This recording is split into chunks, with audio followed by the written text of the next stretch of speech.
Michael begins with a problem that no costume, dance step, or camera angle can completely solve. The audience already knows the silhouette. Before Jaafar Jackson has time to establish a character, the shape of the hat, the controlled posture, and the smallest movement carry decades of public memory. Recognition arrives before interpretation. That gives the film immediate energy, but it also creates its central difficulty. How do you portray someone whose image has become more familiar than his inner life? This is the kind of tension Cinema Deep View is built to examine. Antoine Fuqua's 2026 biographical drama doesn't introduce Michael Jackson as an unknown person waiting to be discovered. It presents a figure surrounded by songs, performances, family stories, commercial mythology, admiration, and controversy. Every attempt to bring him closer risks making him feel even more constructed. The more faithfully the film reproduces the public image, the more urgently we have to ask what remains beyond that image. That question matters because Michael Jackson's career depended on transformation. The shy child, the disciplined performer, the ambitious solo artist, and the global phenomenon aren't simply stages on a timeline. They are identities shaped under different kinds of pressure. Family expectation pushes from one direction. The music industry applies pressure from another. Fame rewards control while steadily taking control away. Performance becomes both an escape from these forces and the place where they become most visible. A conventional musical biopic could organize this material as a climb: early talent, resistance, breakthrough, success, and cultural triumph. Michael appears interested in that familiar architecture, yet its subject makes the formula unstable. Success cannot function as a simple destination when the performer's growing power is accompanied by increasing isolation. Applause can confirm achievement without explaining the cost of producing it. Recreating a celebrated performance may generate excitement, but excitement alone cannot tell us whether we have encountered the person or merely recognized the icon. Jaafar Jackson therefore carries an unusually complicated responsibility. Physical resemblance and precise movement can establish credibility, especially when viewers already possess a detailed mental picture of his uncle. Still, resemblance is only the surface of this performance. The deeper challenge is to suggest the thought occurring between the recognizable gestures. The calculation before entering a room, the guarded response to authority, or the difference between being watched and choosing to perform. The film's success depends less on whether the imitation is exact than on whether the human pressure beneath that exactness becomes legible. That distinction also shapes how we should approach the movie. This isn't an objective record simply because it depicts real people and recognizable events. A biographical film is an argument made through selection. It decides which years deserve attention, which relationships explain change, which achievements become turning points, and which complications remain outside the frame. Even an apparently straightforward scene can guide judgment through framing, music, performance, and omission. What the film excludes can be as revealing as what it reconstructs. The involvement of Jackson's estate adds another layer to that reading.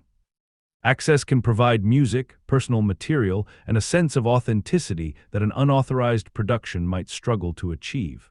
Access can also create boundaries around how a life is presented. Neither fact automatically proves the film honest or dishonest. It means we should watch the movie's choices carefully, especially when affection, protection, history, and commercial spectacle begin pulling in different directions. So the guiding question isn't simply whether Michael accurately recreates famous moments. It is whether a film built around Michael Jackson's transformation into a global performer can reveal the person behind the performance without becoming part of that performance itself.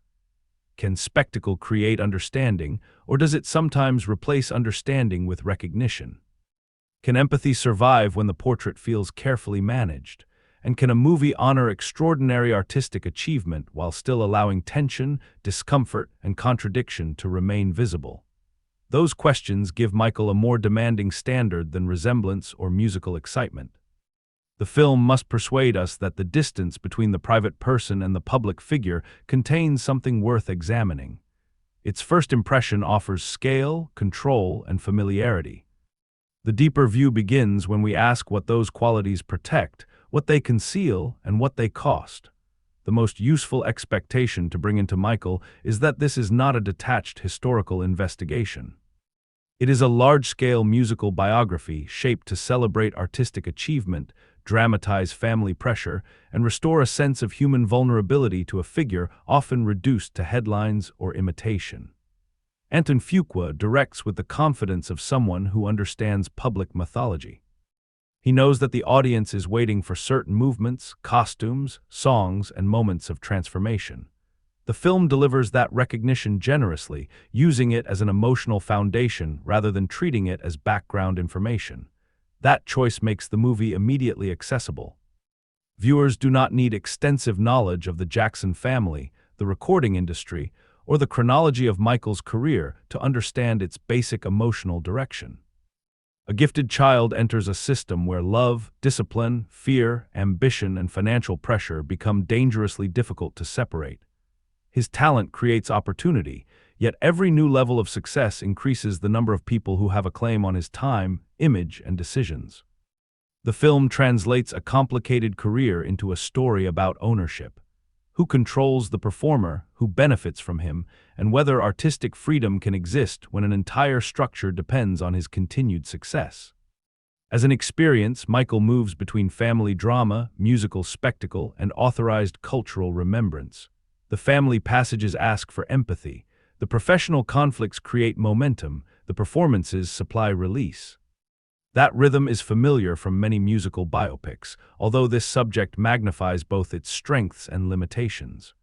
When the film enters a performance space, it can rely on music, movement, lighting, and collective memory to generate an immediate response. When it leaves the stage, it has to construct a private Michael from moments that are less universally documented and far more open to interpretation. The strongest immediate quality is Jaafar Jackson's ability to hold those two modes together. His resemblance creates an initial bridge, but resemblance would mean little if the performance remained a sequence of copied gestures. What gives the portrayal weight is the contrast between controlled public movement and guarded private stillness. On stage, the body appears to know exactly where attention should go. Away from performance, that same control can look defensive, as though every pause is being measured before it becomes visible to someone else. This allows the film to suggest that discipline isn't only Michael's professional advantage. It is also a survival response developed inside a demanding family and an unforgiving industry. Colman Domingo's portrayal of Joe Jackson supplies the clearest source of that early pressure. The film does not need to turn every family interaction into open conflict because authority is communicated through expectation. Joe's influence operates through the idea that opportunity can vanish, weakness is expensive, and excellence is the minimum requirement rather than an achievement. Domingo's controlled presence prevents the character from becoming merely loud or monstrous. There are moments when his determination can be understood as a response to limited opportunity and racial exclusion, but understanding that context does not erase the fear his methods create. The tension comes from the coexistence of protection, exploitation, sacrifice, and control. The film's first meaningful limitation grows from the same emotional clarity that makes it easy to follow. It often arranges complicated history into clean dramatic positions. Pain explains ambition. Conflict produces independence. Performance converts private struggle into public triumph. These connections are emotionally persuasive, but they can become too orderly. Real lives rarely provide such convenient cause and effect, especially a life interpreted by competing relatives, industries, journalists, fans, critics, and legal interests. When the film chooses reassurance over uncertainty, its polish begins to feel less like confidence and more like protection. That does not make the entire portrait false, it makes the framing visible. This is a film created with access to Michael Jackson's music and estate, and that access allows it to reproduce the scale of his career with unusual authority. The trade-off is that admiration sits very close to the material. The movie is more comfortable examining the forces acting upon Michael than examining the damage, contradiction, or responsibility that might complicate its preferred image of him. It presents vulnerability persuasively, yet vulnerability can sometimes function as a shield, encouraging the audience to interpret every difficult subject through sympathy before other readings have room to form. Viewers primarily interested in musical performance, family history, and the creation of a global star are likely to connect strongly with the film. The stage recreations are designed to produce recognition without requiring specialist knowledge, while the family narrative gives emotional continuity to a career that could otherwise become a parade of famous events. Longtime admirers may appreciate the attention given to craft, discipline, and the labor behind an image often treated as effortless. Viewers seeking a more investigative or adversarial biography may find the boundaries increasingly noticeable.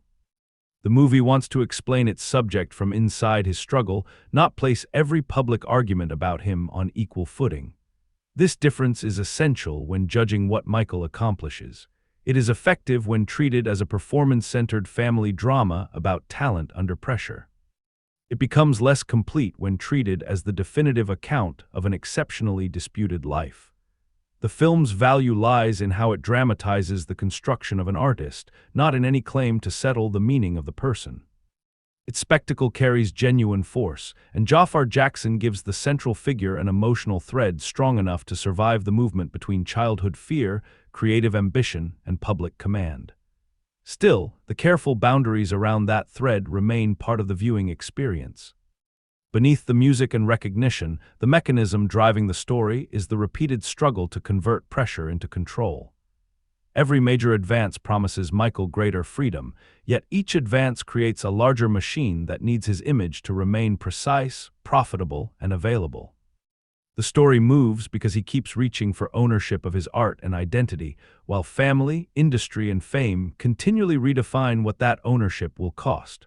Michael organizes its story around a deceptively simple desire. Michael wants the right to decide what his talent becomes. That goal begins long before he possesses the language or authority to express it. As a child in Gary, Indiana, he is part of a working family where music offers pleasure, discipline, and the possibility of escape. When Joe Jackson recognizes what his sons might achieve together, he turns their ability into a demanding family project.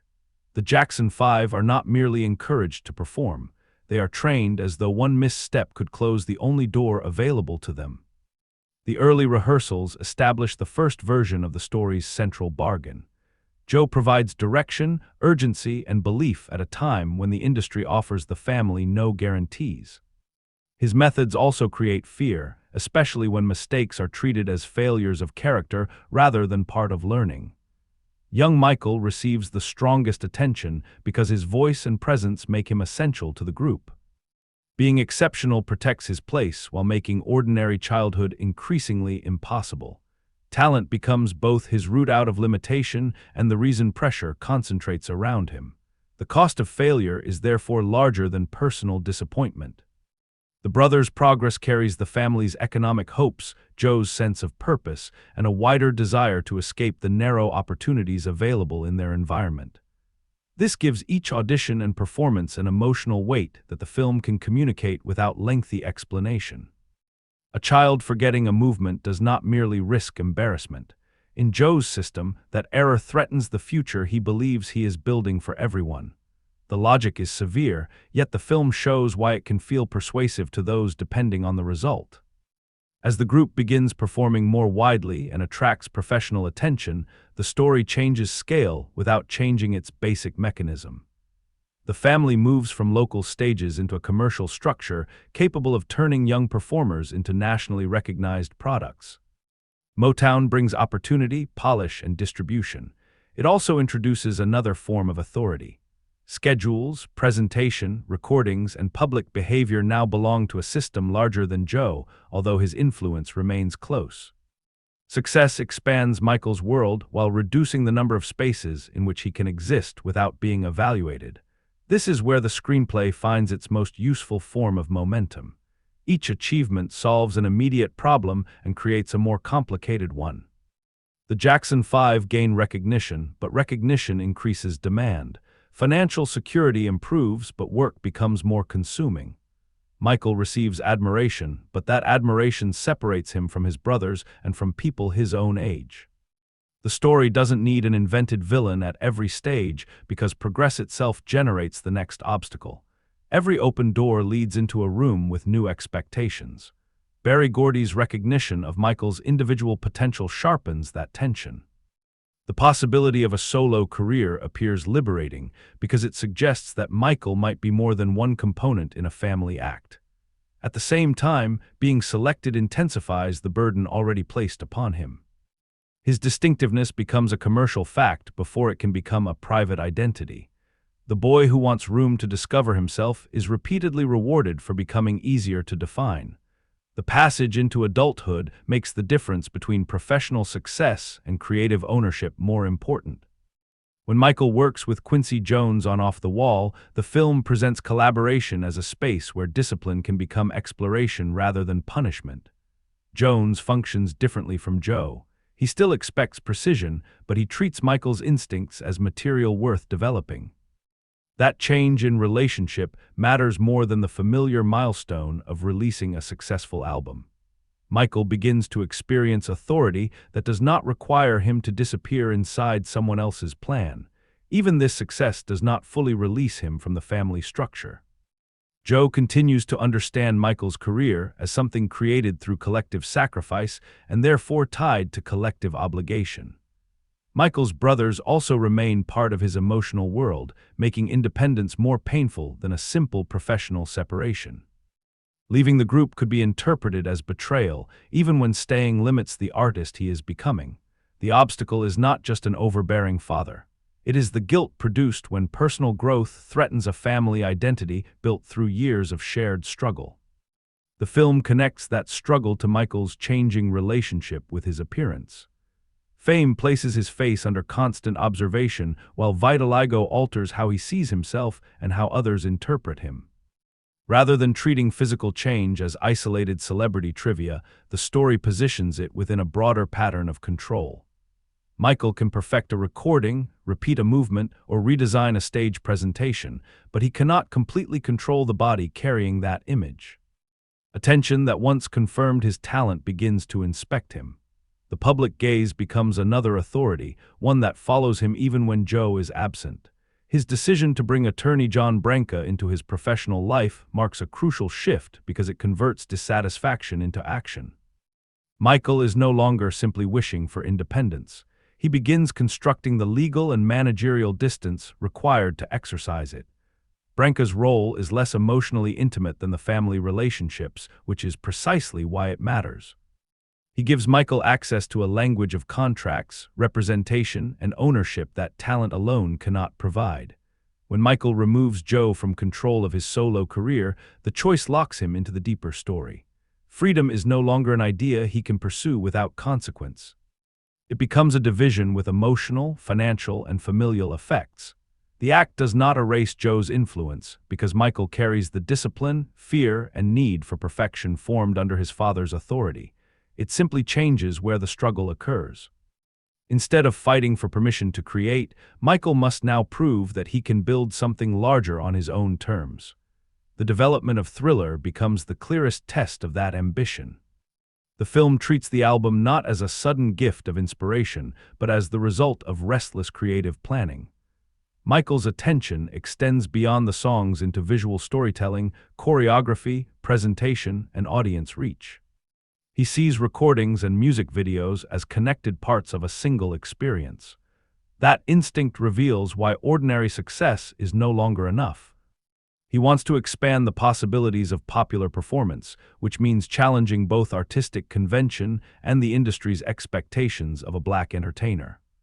The resistance from music television provides the screenplay with an external barrier that differs from the conflict with Joe. Here the opposing force is institutional.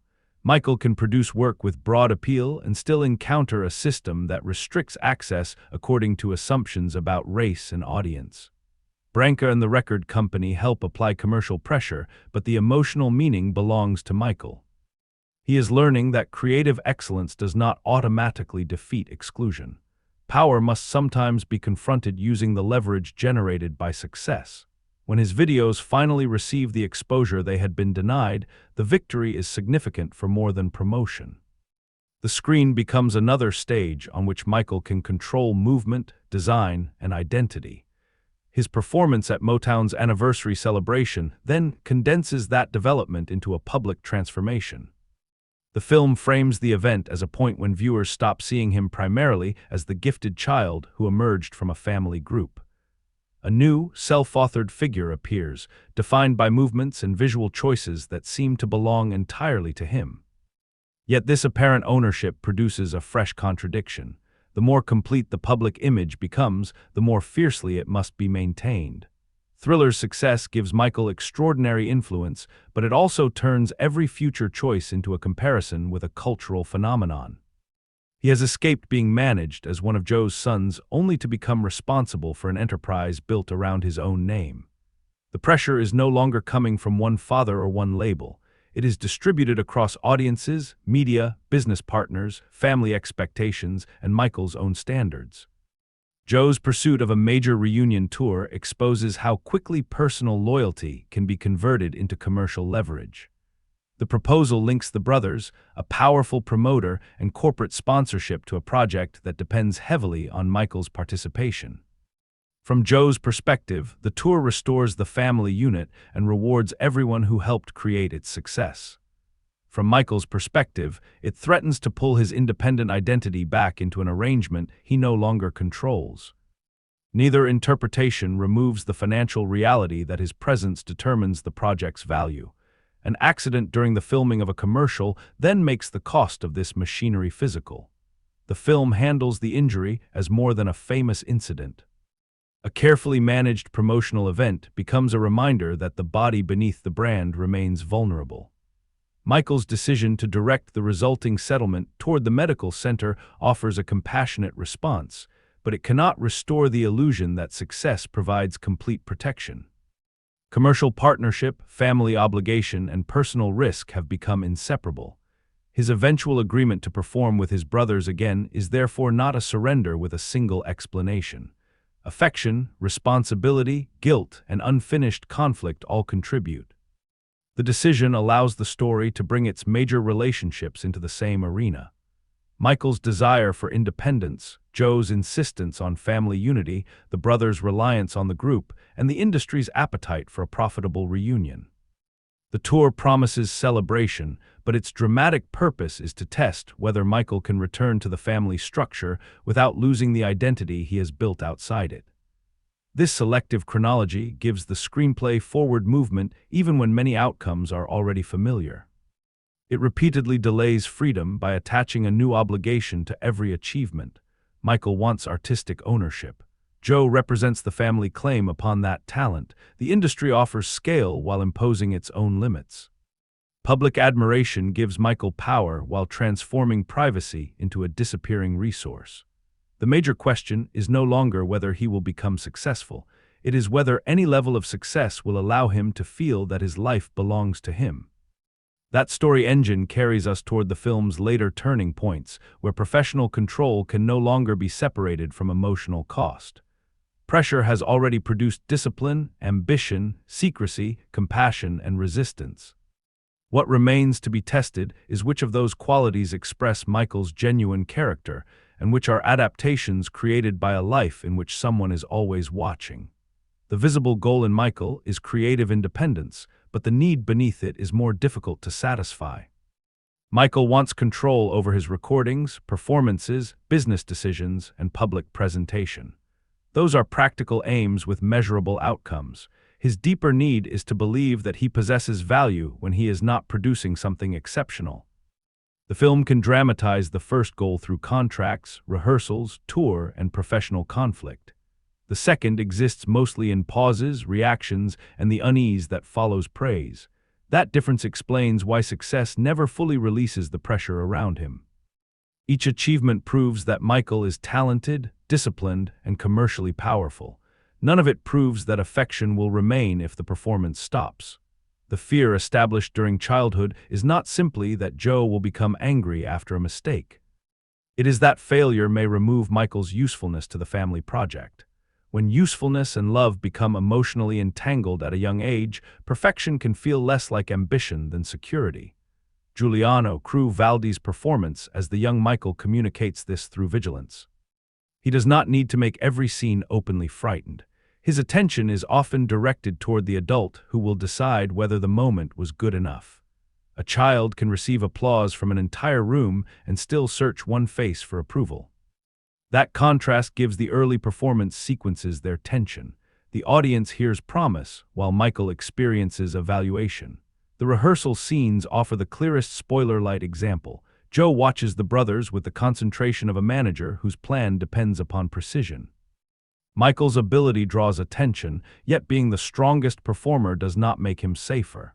It raises the standard he is expected to meet. His body learns to associate rhythm with correction and repetition with protection. Later, when movement appears effortless on a professional stage, the film allows us to remember the difficult system that produced that apparent freedom. Colman Domingo avoids presenting Joe as a single emotional temperature. His posture is controlled, his speech carries certainty, and his approval rarely feels separate from instruction. That restraint matters because domination does not always require visible rage. Joe's power comes from his ability to define the meaning of every sacrifice. Long rehearsals become necessary preparation. Fear becomes discipline. The children's success becomes evidence that his methods worked. If results justify the process, then Michael has no language with which to challenge the harm without appearing ungrateful for the outcome. The film also gives Joe a pressure of his own. He understands the economic and racial limitations surrounding a black working-class family in mid-century America. Music represents an opening that might not appear twice, and he treats hesitation as a luxury the family cannot afford. This context prevents the character from becoming a convenient symbol of cruelty. It explains the urgency behind his behavior, though explanation is not absolution. The performance is strongest when both realities remain present. Joe expands his children's possibilities while narrowing their emotional freedom. Nia Long's Jaafar Jackson occupies a quieter position inside this map. She provides warmth, faith, and recognition that are not entirely dependent on professional results. Her presence suggests the kind of emotional home Michael needs, yet she does not possess equal authority within the family structure. Long often works through reaction rather than confrontation. Concern appears in what Catherine notices and cannot prevent. This makes her important to Michael's humanity, but the screenplay sometimes uses her tenderness as reassurance without giving her enough dramatic power to alter the forces surrounding him. The brothers create another form of pressure because they turn independence into a moral problem. Michael's growth beyond the group is artistically understandable, yet the family's success was collective. His individual opportunity can feel like a reward built from everyone's labor. The film recognizes the emotional complication, although the brothers are not always developed enough as distinct people. At times, they function as a single reminder of loyalty rather than several individuals with different responses to Michael's rise. This weakens the conflict because separation carries more weight when we fully understand everyone being left behind. Quincy Jones introduces a contrasting model of authority. Instead of demanding that Michael fit an existing family plan, he creates a professional environment in which curiosity and exactness can work together. The difference is visible in Jaafar Jackson's physical ease. Around Joe, Michael's control frequently looks protective. In creative collaboration, the same concentration begins to look expansive. He listens, tests, and refines, not only to avoid punishment, but to discover what the work can become. Pressure remains, but it becomes chosen pressure. That distinction is central to Jaafar's performance. His most recognizable task is recreating Michael's movement, yet the more revealing work happens in transitions. He can make Michael appear reduced in a private exchange and suddenly command the frame once performance begins. The shoulders, gaze, and vocal energy reorganize. This does not suggest that the stage identity is false. It suggests that performance is the space where Michael experiences the clearest relationship between effort and response. He gives the audience precision, and the audience answers with immediate affection. Private life offers no exchange that dependable. Miles Teller's John Branca represents control translated into professional structure. His calm delivery and practical focus provide a counterweight to the emotional force of the Jackson family. Branca does not need Michael to remain a child or preserve the group's identity. He needs clear decisions, legal authority, and strategic leverage. That makes him useful to Michael, but it also means their relationship is built around management. Branca can help protect the artist's interests. He cannot supply the unconditional security missing beneath them. The scene in which Michael takes decisive control of his professional representation works because Jaafar does not play independence as uncomplicated triumph. The choice carries relief, anxiety, and the awareness that separating from Joe will not separate him from Joe's influence. Michael has learned to respond to domination by becoming more exact, more prepared, and harder to control. Those qualities help him win professional freedom. They also reproduce the internal standard his father established. Joe no longer needs to stand in the room when Michael has absorbed the demand for perfection. This is Michael's central blind spot. He believes that sufficient control can protect the self beneath the image. If he chooses the music, designs the performance, supervises the visual language, and surrounds himself with trusted professionals, then perhaps public identity can remain a tool rather than a prison. The film repeatedly shows the intelligence behind this approach. It is one reason his work becomes so distinctive.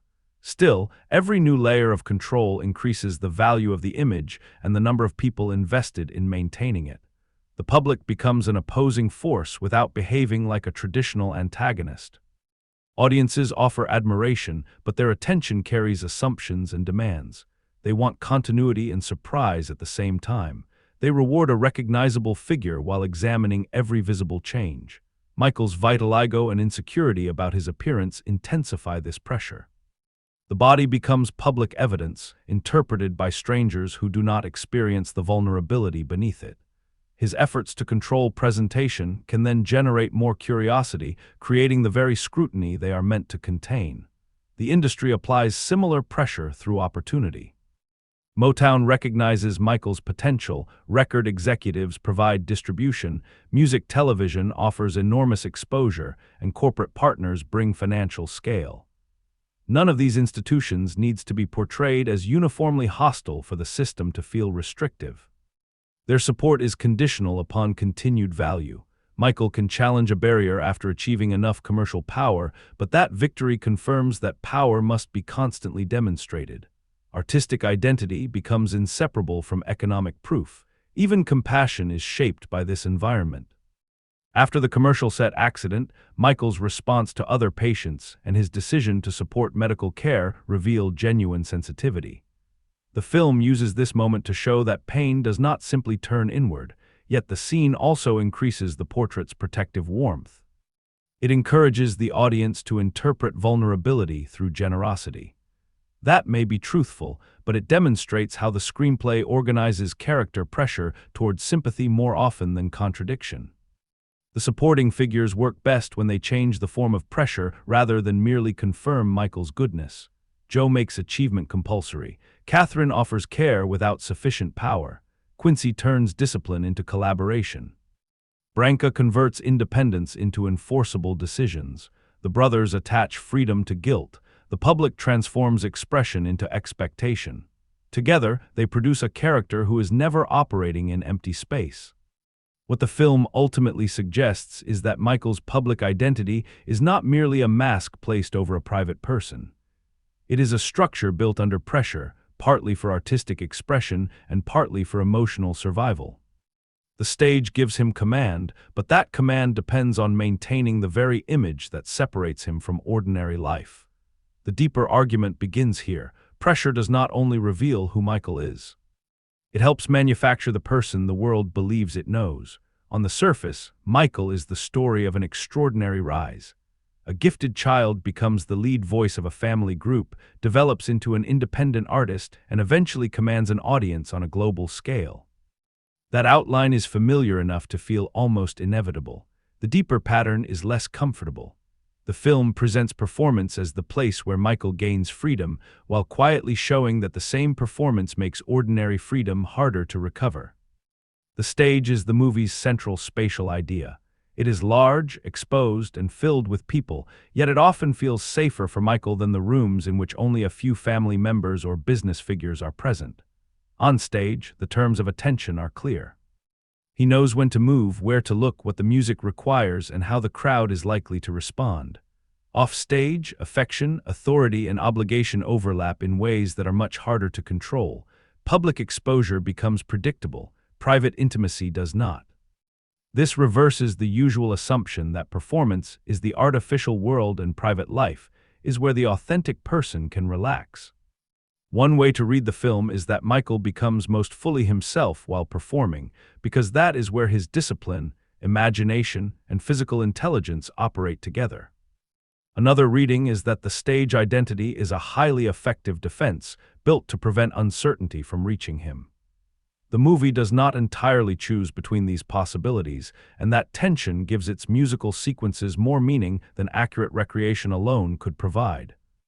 Control is the thread connecting Michael's childhood, family relationships, creative work, appearance, and business decisions. As a child, control belongs to Joe. He chooses the rehearsal standard, interprets mistakes, and defines success. As Michael matures, he does not reject control itself. He tries to transfer it. He wants authority over the music, the choreography, the visual design, and the professional structure around him. Freedom in this story does not mean escaping discipline. It means gaining the right to decide what discipline is serving. That distinction explains why Michael can resent Joe's methods while carrying their central principle into his own career. He rejects fear as an instrument of authority, yet he retains the conviction that details matter and preparation cannot be casual. His artistic strength grows partly from an internal demand that resembles the external demand imposed during childhood. The film therefore avoids a simple transformation in which the son defeats the father and becomes psychologically free. Michael can remove Joe from a professional role, but he cannot easily remove the standard that Joe helped place inside him. Family complicates this transfer of control because it turns every boundary into a judgment about loyalty. The Jacksons are not only relatives, they are also performers, employees, partners, and witnesses to the same difficult history. Michael's independence changes the economic and emotional balance among them. A decision that appears necessary for his growth can look selfish from another position. The movie asks us to desire his freedom while remembering that freedom has consequences for people whose own opportunities are connected to him. This is where the film's sympathy becomes both effective and selective. It encourages us to interpret Michael's withdrawal, guardedness, and perfectionism as responses to pressure. That reading is persuasive because the screenplay has shown the childhood conditions from which those behaviors emerge. It also creates a moral shortcut if explanation begins to replace evaluation. Understanding why a person develops a protective pattern does not mean every later choice produced by that pattern should be accepted without question.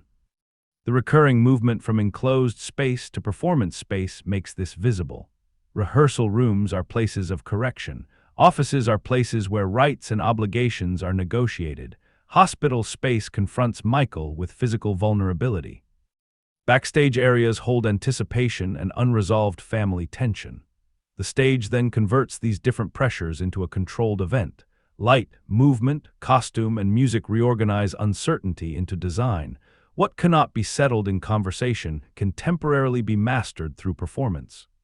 The audience participates in that conversion. Within the film, crowds provide the approval Michael has learned to seek. Outside the film, viewers bring their own recognition and emotional attachment. When a famous movement or musical moment appears, the cinematic audience and the recreated crowd are encouraged to react together. The movie uses our memory as part of its storytelling machinery. We are not simply watching Michael receive admiration, we are helping reproduce it. That creates a fascinating risk. Spectacle can help us understand why performance became such a powerful source of identity.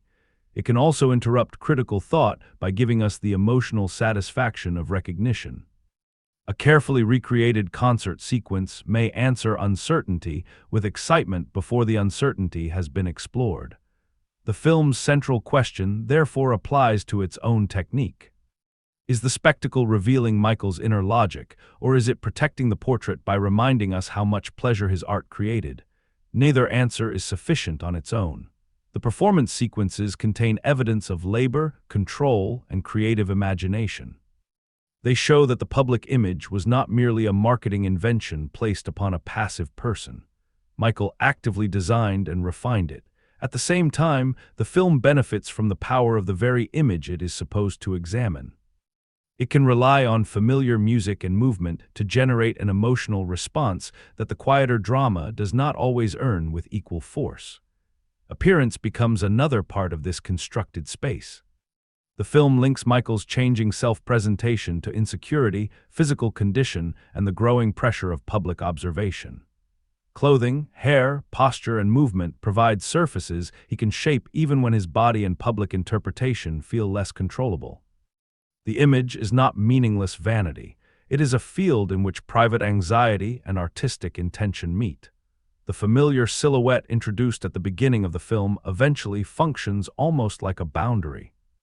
It allows millions of people to recognize Michael immediately while concealing the labor and fear required to sustain that recognition. A silhouette contains shape without interior detail. That is also the problem faced by the biopic.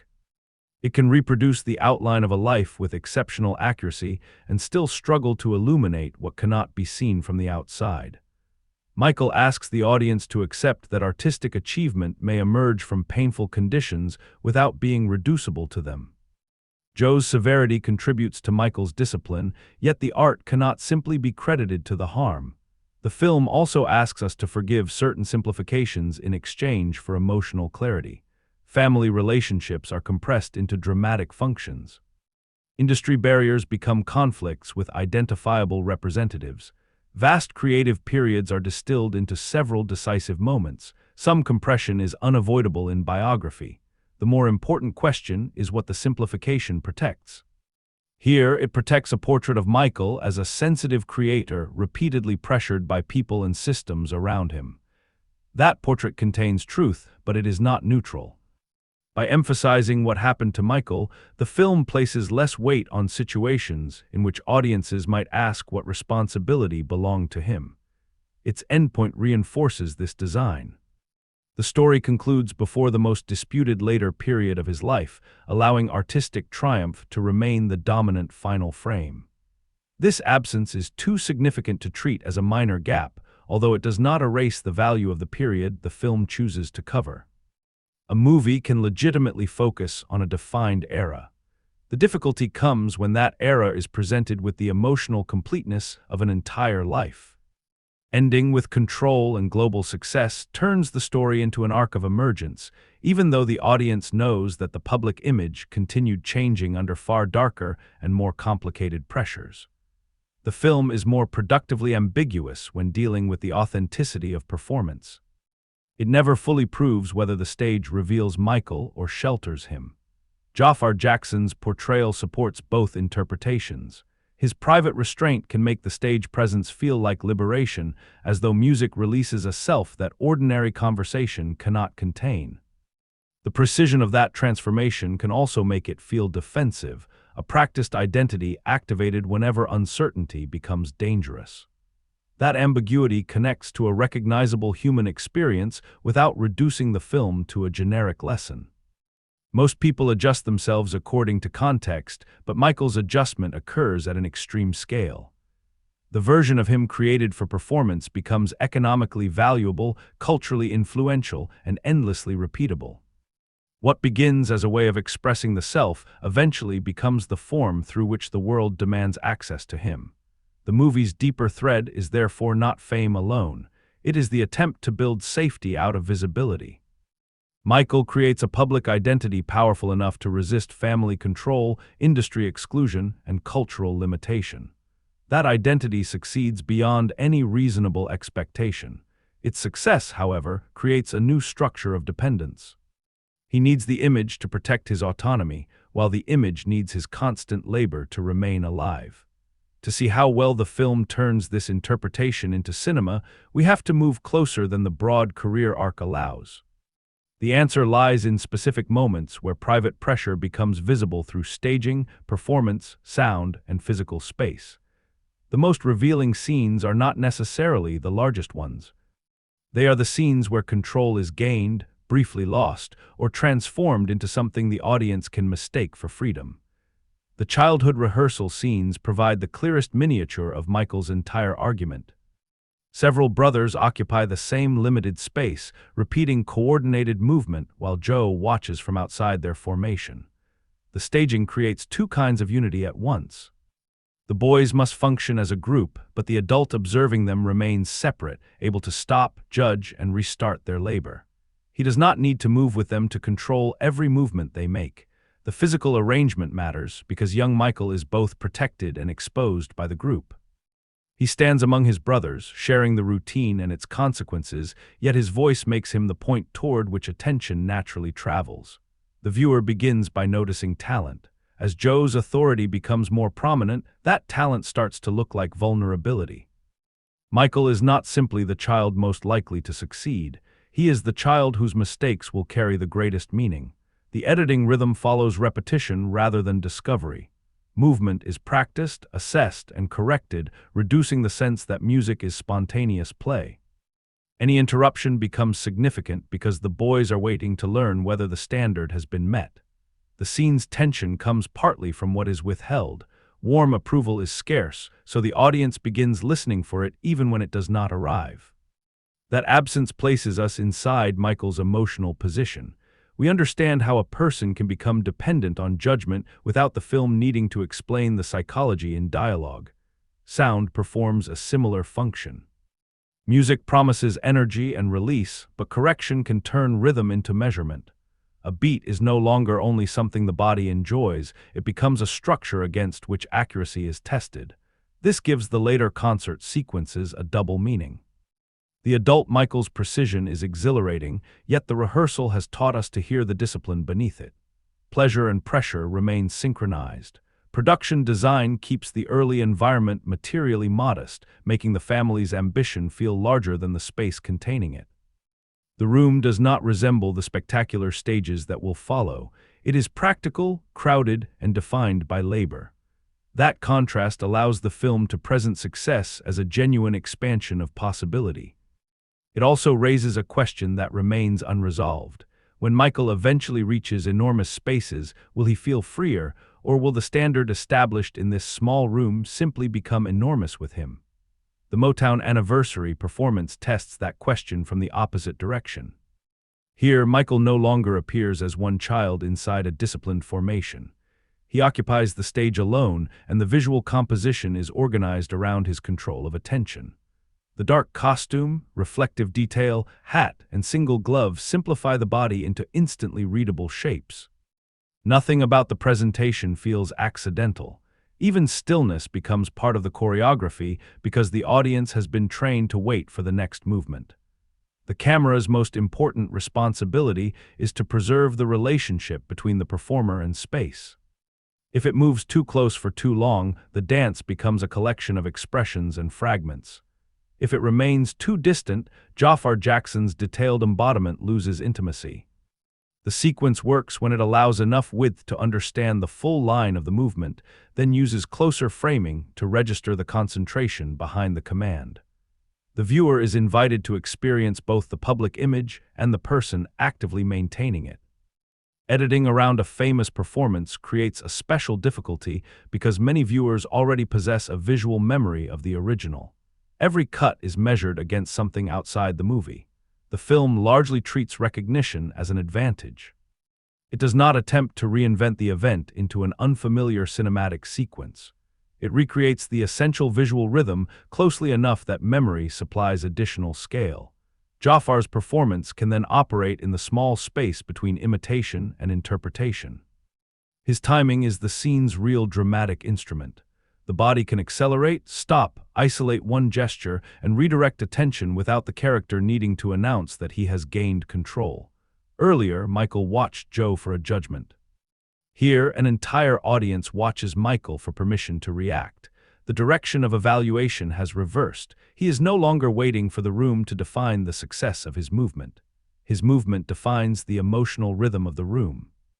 That reversal appears triumphant, but the scene also deepens the film's central question. The audience responds most intensely when Michael becomes the image it recognizes. His freedom is confirmed through exact presentation. The sequence therefore proves that he has achieved extraordinary command while showing how narrow the terms of that command can become. He is powerful because every detail is controlled, and he must preserve that control because the public now expects the image to remain unmistakable. The commercial set accident breaks that expectation in an instant. The setting is designed for safe, repeatable promotion, controlled lighting, planned movement, corporate visibility, and an audience prepared to enjoy a familiar performance. Michael enters a machine built to reproduce excitement. The accident interrupts that machine and changes the viewer's position from spectator to witness. The scene is most effective when it avoids treating the injury as spectacle. The bright commercial environment and celebratory sound create confidence before the disruption. Then the rhythm fractures. Planned movement continues briefly under circumstances that no longer belong to the performance. That delay is disturbing because Michael's discipline has trained both him and the audience to expect completion. The body attempts to remain inside the choreography even as control has already been lost. Fuqua does not need graphic detail to make the moment painful. Confusion, sudden movement around Michael, and the collapse of the promotional atmosphere provide enough consequence. The surrounding people cease being an audience and become responders. The stage that previously transformed vulnerability into command now reveals vulnerability in public. There is no private space in which the event can be processed before it becomes part of the Michael Jackson story. The sound transition carries much of that change. Music and crowd energy initially belong to the commercial's manufactured excitement. Once the accident becomes apparent, those sounds no longer function as celebration. Their interruption exposes how fragile the event's control always was. Silence, alarm, or broken continuity matters more than any extended depiction of injury. The sequence removes the protective rhythm that has guided Michael since childhood. Costume and styling also acquire an unexpected function. The carefully designed appearance that helps create the public image becomes physically vulnerable within the same system meant to display it. The film does not need to turn this into a symbolic puzzle. The meaning is direct. Commercial machinery depends on a real body, regardless of how perfectly that body has been transformed into an icon. Placed beside the rehearsal and Motown scenes, the accident completes a progression. In childhood, Michael's body is controlled by paternal authority. At Motown's celebration, he appears to possess total command over his presentation. On the commercial stage, outside forces reveal the limit of that command. The three scenes are not merely biographical milestones. They test whether performance provides freedom or only a more sophisticated way of managing exposure. They also change our relationship to recognition. The rehearsal asks us to see the labor before the icon. The Motown sequence invites us to enjoy the icon's arrival. The commercial accident forces us to see the vulnerable body beneath it. Together, these scenes come closest to answering the deep view question. Michael's performance identity is neither a simple disguise nor a complete revelation. It is an astonishingly effective structure of control, and the film becomes most truthful when circumstances expose how much that structure is being asked to hold. Michael depends upon convergence because no single filmmaking element can carry the illusion it requires. Jaafar Jackson can reproduce movement with remarkable precision, but performance alone cannot make the viewer feel the historical scale of Michael Jackson's rise. The sets, costumes, framing, crowd energy, sound, and editing must all agree on what kind of memory is being activated. When they do, the film creates something more persuasive than resemblance. It creates the sensation that a familiar cultural image is being assembled in real time. Antoine Fuqua's direction is strongest when it treats Michael's physical presence as the organizing force of a scene. The camera does not merely record a famous figure entering a room. Other bodies, lines of sight, and changes in energy establish how attention reorganizes around him. In childhood scenes, that attention feels imposed. Adults evaluate the gifted child, and the brother's formation places responsibility upon him. In later performance sequences, Michael directs the attention himself. The same visual principle develops across the movie, but its ownership changes.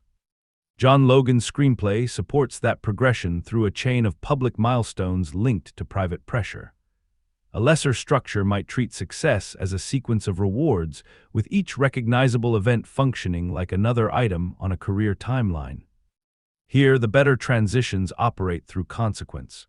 Recognition creates demand, demand strengthens Joe's authority, solo ambition threatens family unity. Commercial power opens institutional doors while making Michael more valuable to people around him. The script's most effective organizing idea is that achievement does not remove conflict, it enlarges the field in which conflict occurs. The limitation of this structure is that it must compress years of artistic development into several legible turning points. The craft responds by using visual and musical recognition as narrative shorthand. A costume can indicate an era before anyone explains it. A familiar arrangement can signal a new level of public identity. A change in stage scale can show career expansion more efficiently than dialogue about sales or fame. This gives the film momentum, although it sometimes allows recognition to replace psychological development. Dion Beeb's cinematography helps separate Michael's private and public modes without turning them into completely different visual worlds. Domestic, rehearsal, office, and hospital spaces place greater attention on faces, distance, and the pressure created by other people. Performance spaces expand the frame and allow the body to communicate across scale. The viewer experiences a change from being close enough to inspect Michael to being far enough away to witness the image he creates. That shift in camera distance affects judgment.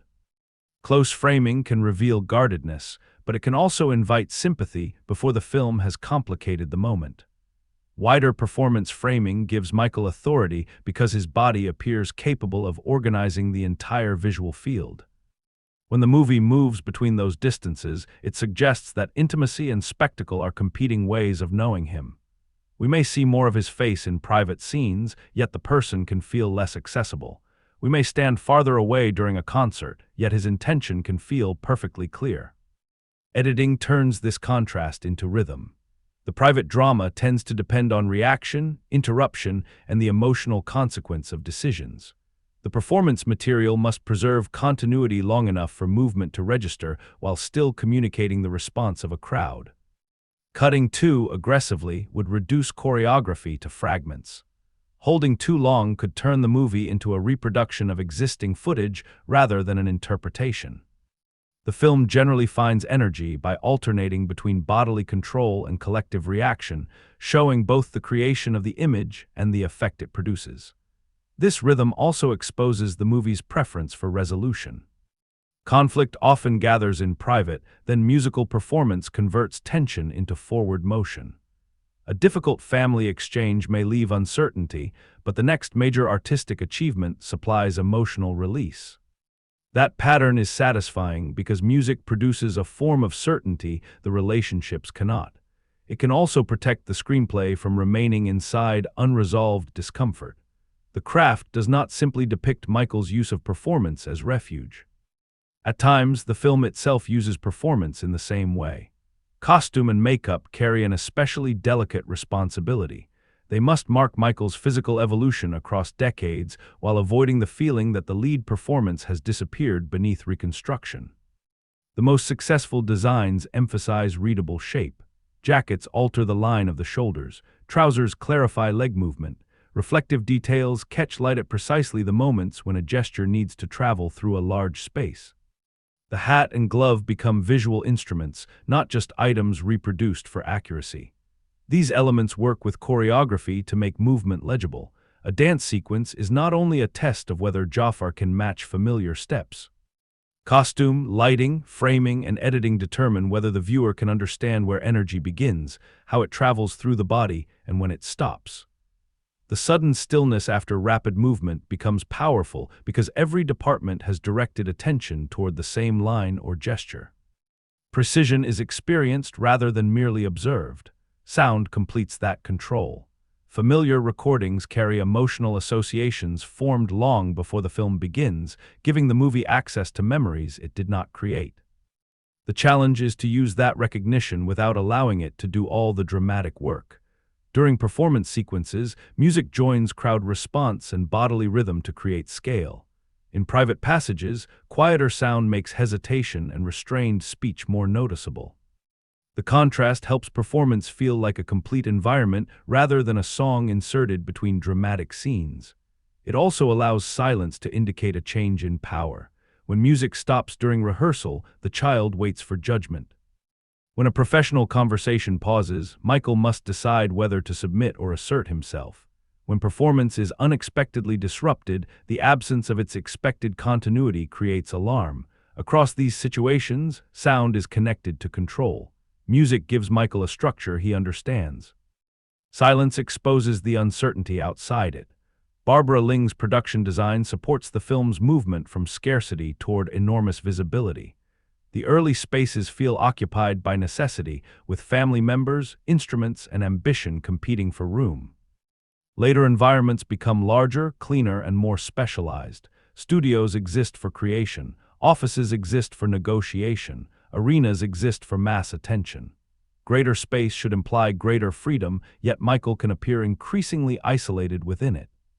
The production design therefore communicates success while quietly preserving the film's contradiction. Historical reconstruction is most effective when it remains attached to character pressure. A studio is meaningful because it offers Michael a different relationship to authority. A corporate set matters because artistic identity has entered a commercial machine. A vast stage matters because the child once evaluated inside a modest room can now direct the attention of thousands. Without that connection, period detail becomes decoration. With it, design turns biography into spatial argument. The lead performance holds these systems together. Jaafar adjusts scale according to what the surrounding craft asks from him. Private scenes rely on small shifts in attention and posture. Musical sequences require gestures clear enough to read across a large frame. The change never feels like a simple switch between the real person and a fake persona. It feels like the same person selecting the mode most capable of managing the environment. Fuqua's most persuasive achievement is maintaining emotional continuity through that change. The adult performer does not appear disconnected from the disciplined child because rhythm, framing, and physical control preserve the relationship. The spectacle can therefore carry psychological information. We see not only what Michael became, but what habits and pressures traveled with him. The unresolved issue is whether all this craft examines the public image or occasionally becomes overwhelmed by it. Cinematography, editing, sound, costume, design, and choreography often converge to reveal how performance provides control. They also converge to make the recreation pleasurable enough that critical distance disappears. That pleasure is not a failure, it is part of the subject's cultural power. The real test is whether the film can use spectacle to question the image, while also asking us to admire it. Or whether the craft finally decorates a portrait whose most difficult boundaries have already been decided. The most consequential weakness in Michael is not a single inaccurate scene or an imperfect performance. It is the narrow boundary around what the film permits its portrait to become. The story offers Michael Jackson as a sensitive, disciplined artist shaped by family pressure, racial barriers, commercial demands, and relentless public attention. That interpretation is supported with enough emotional and cinematic evidence to be meaningful. The problem is that the film rarely allows evidence that could seriously destabilize it. This becomes unavoidable because the movie ends in 1988, before the later allegations of child sexual abuse that became central to public arguments about Jackson's legacy. Jackson denied those allegations during his life, and his estate has continued to reject them. A responsible film would not need to declare guilt or innocence to acknowledge that such claims profoundly changed how the world understood him. Michael avoids that difficult territory by concluding with artistic triumph and leaving the later period outside its frame. A limited time period is not automatically a dishonest choice. Biographical films often become stronger when they resist covering an entire life. The years from the Jackson 5 through the Bad Tour contain a complete transformation from gifted child to globally dominant solo performer. That period deserves close attention and can support a film of its own. The issue is how the selected period is framed. Michael carries the emotional scale of a definitive life portrait while withholding the era that would most strongly test its sympathetic interpretation. That omission changes the meaning of earlier scenes. Compassion, childhood trauma, physical vulnerability, racial exclusion, and generosity are all legitimate parts of the story. Within this particular structure, they also accumulate as protective evidence. The audience is repeatedly encouraged to understand why Michael withdrew, controlled his image, distrusted others, or sought refuge in an idealized world. Since the film stops before later accusations challenge that sympathy, explanation never has to coexist with the most difficult questions of responsibility. The strongest defense of this choice is that the filmmakers could only make the film that access, rights, legal constraints, and narrative focus allowed. The music and estate cooperation give Michael an extraordinary ability to recreate performance history. Removing that cooperation might have produced a more independent film, but a less complete representation of the art. The finished movie can also be defended as the first part of a larger account, especially because its endpoint clearly leaves much of the life untold. Even under that defense, the title and presentation matter. A film called Michael invites viewers to expect a portrait of the person, not only the ascent of the performer. Promising that the story may continue does not remove the effect of what this installment chooses as its emotional conclusion. The final movement allows the audience to leave with command, scale, and recognition. Whatever a later film might examine, this film has already shaped the foundation through which that examination will be received. The result is not merely incompleteness. It is reduced dramatic friction. A portrait becomes more human when virtues, failures, contradictions, and unanswered questions occupy the same space. Michael is willing to show pain and conflict when those elements strengthen its central sympathy. It is less willing to let uncertainty threaten that sympathy. The movie asks whether the person can be recovered from the public image, yet its own caution creates another carefully managed image. A smaller limitation appears in the compression of supporting characters. Joe receives significant dramatic weight because he embodies the earliest and most persistent pressure. Branca has a clear function in Michael's professional independence. Quincy Jones represents a healthier form of demanding collaboration. Catherine provides warmth. The brothers embody loyalty and shared history. These roles are understandable, but several remain roles before they become fully dimensional people. That simplification affects Michael as well. Characters reveal themselves through relationships, especially relationships that cannot be reduced to one emotional function. When the brothers operate mainly as a collective obligation, Michael's separation from them loses specificity.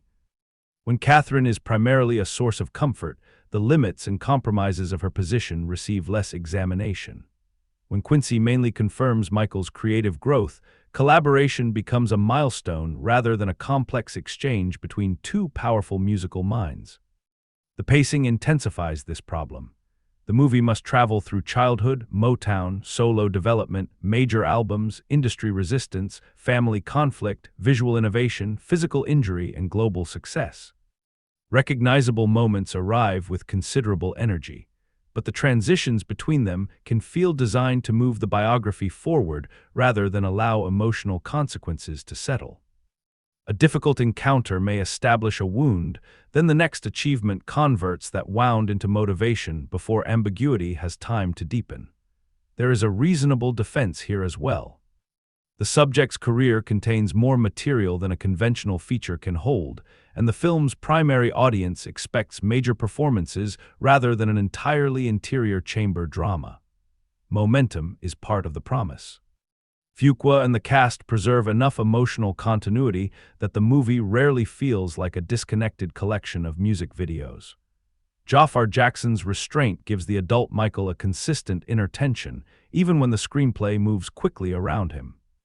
The weakness is therefore serious without being completely destructive. The film succeeds as a focused account of artistic formation, performance, and the fight for professional control. It becomes unreliable only when that success is mistaken for completeness. Its omissions do not cancel Jaafar's performance, the stage recreations, or the insight into perfection as a survival strategy. They limit how confidently the film can claim to have reached the person behind the image.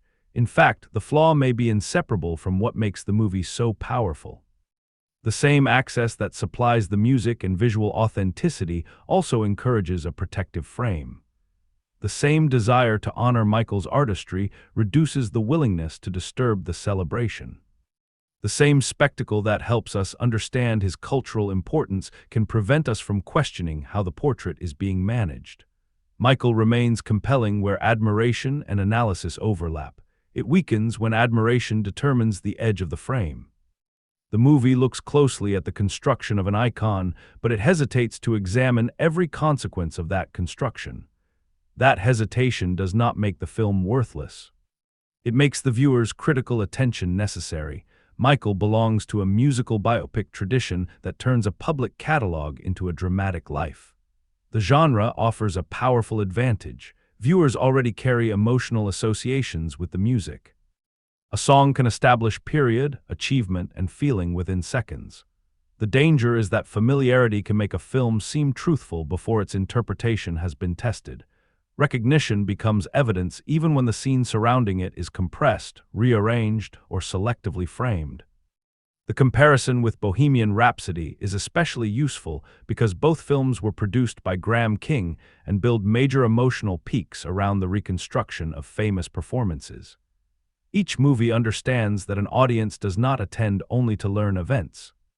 It attends to experience the return of a performer who can no longer appear in person. The actor, music, costume, crowd, and camera combine to create a temporary restoration. That restoration changes the usual purpose of biography. A historical drama may ask viewers to reconsider someone they know mostly through facts. A musical biopic about Michael Jackson has to work against an enormous archive of existing images.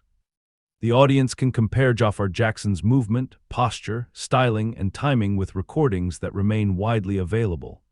Accuracy becomes part of the attraction, but the better question is what the recreation adds. A precise copy can revive memory without creating insight. Michael's scale also reflects the unusual cultural position of its subject.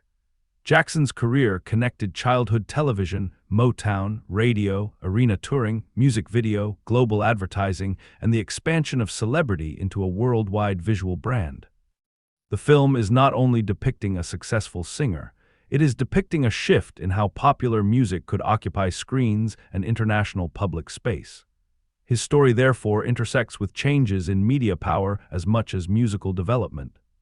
The conflict over music television places that achievement inside a necessary racial context.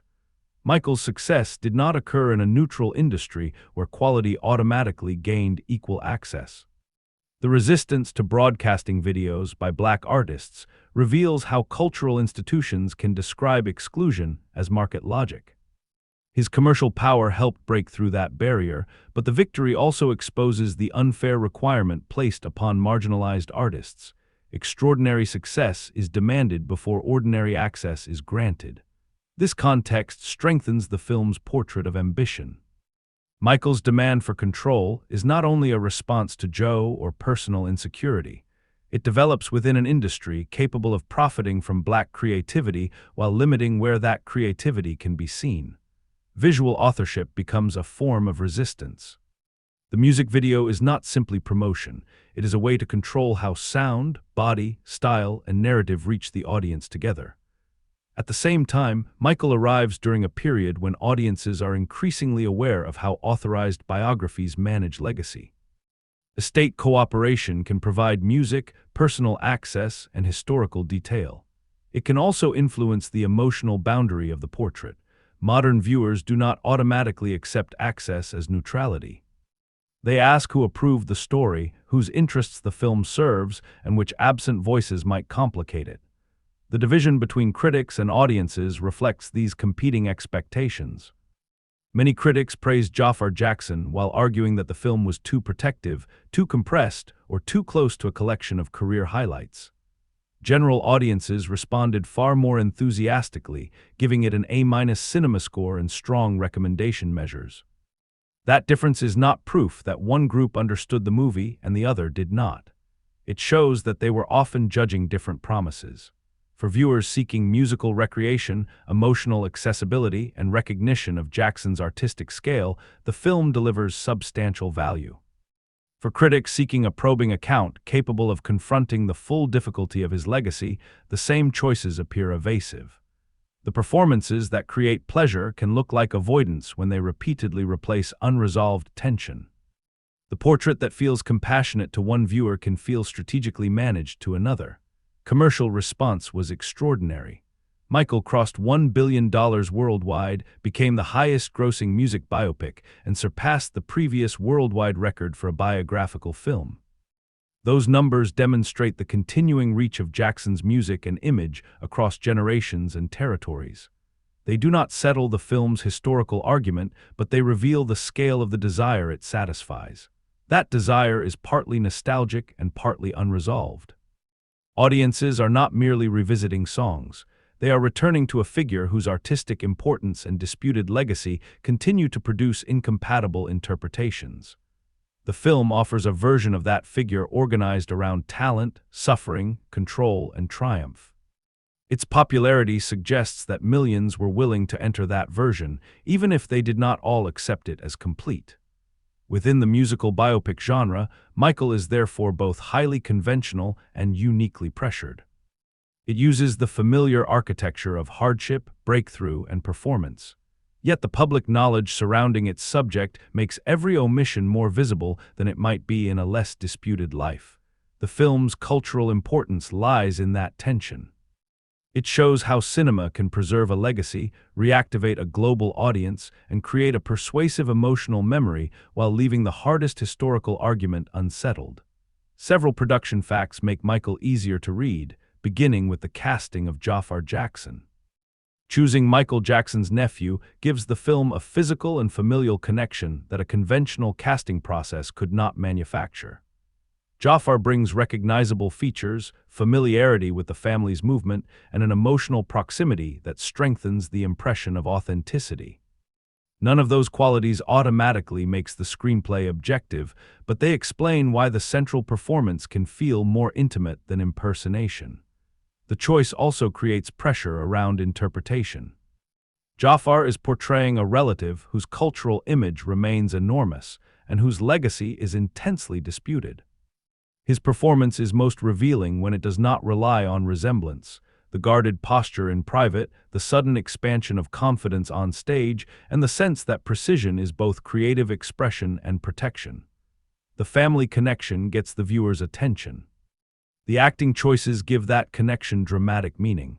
A second important fact is the involvement of the Michael Jackson estate. John Branca, who appears in the story as Michael's attorney and is portrayed by Miles Teller, is also a co-executor of the estate and one of the film's producers.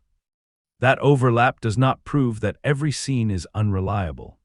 It does mean that a figure represented as helping Michael gain professional control also participated in shaping the movie through which that control is remembered. Estate cooperation gave the production access to music, likeness, and material required for its large-scale recreations. The strength of the concert sequences cannot be separated from that access. Neither can the portrait's protective boundaries. The film is examining how Michael managed his image while existing inside an authorized continuation of that image. This makes the guiding question unexpectedly self-reflective. The movie may reveal the construction of the performer while also participating in the preservation of the construction. The third fact concerns the screenplay's changed final act. Earlier versions reportedly extended into the period of the 1993 allegations. Production was forced to reconsider that material after discovering a restriction in a legal settlement that prevented depiction connected to one accuser. Scenes were removed, the later section was rewritten, and additional filming produced the ending centered on the earlier period. This matters because the 1988 endpoint was not simply the original expression of a perfectly fixed artistic plan. It emerged partly from legal and production constraints. That knowledge does not tell us what the filmmakers privately believed, and it should not be used to invent motives. It does clarify why the finished story builds toward the bad tour and why its emotional resolution can feel both powerful and incomplete. The triumphant structure was shaped by what the final film could include. The constraint also sharpens responsibility rather than eliminating it. A legal agreement may explain why one specific case could not be dramatized, but it does not automatically explain every broader decision about how to frame Jackson's later legacy. The production still chose how to present the remaining material, where to stop, and what emotional meaning to attach to that stopping point. Constraint and creative judgment operate together. Finally, the film passed through an unusually large amount of material before arriving at its 127-minute theatrical form.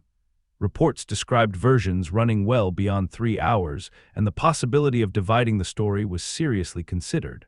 That history is visible in the finished rhythm. Major relationships and creative eras can feel compressed because the movie is carrying the remains of a much broader design. It also explains why certain sequences feel fully inhabited while others function mainly as bridges. Musical recreations retain space because they are central to the film's commercial and emotional promise. Supporting relationships absorb more compression.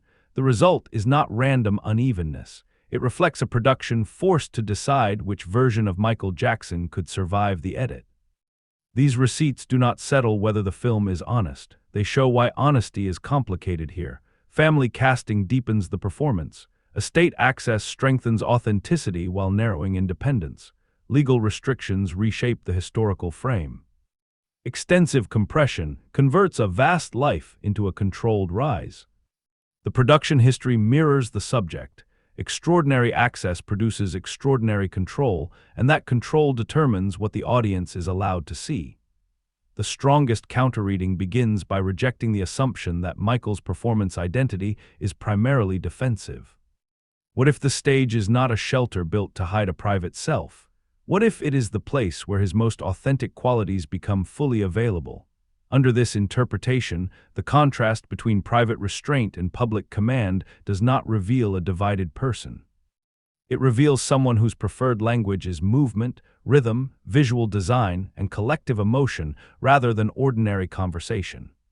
Evidence for this reading appears whenever Jaafar Jackson's posture changes in creative space. Michael does not merely become louder or more confident when music begins, he becomes more specific. Attention that appears anxious in family conflict becomes concentrated during rehearsal. Physical control that looks guarded in private becomes communicative on stage. This suggests that performance is not an escape from identity, but its clearest organization. The distinction matters because quietness should not automatically be treated as the more truthful state.